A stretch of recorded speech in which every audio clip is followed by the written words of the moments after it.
বাজার করে তো চলে এসেছি, এবার চলো মেনু ডিসাইড করি। এই বেবিটাকে তার আগে দেখে নাও। এই বেবিটা হচ্ছে দিদুনের রেন্টে থাকে, ভীষণ মিষ্টি, ওর নাম কিংশুক।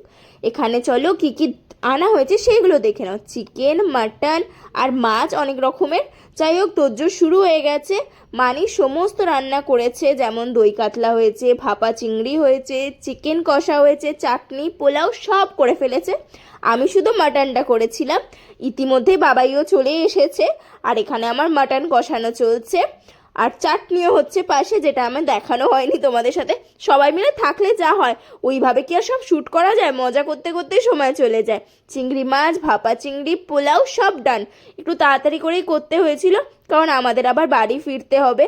মামু আসেনি, সবাই ছিল। আমরা সবাই খেতে বসে খুব মিস করেছি মামুকে। তবে ভিডিও কলে কথা হয়েছে। নেক্সট টাইম যখন মামু ছুটি আসবে তখন আবারও যাব, আবারও খুব মজা হবে। যাই হোক, এবার আমরা বাড়ি চলে এলাম।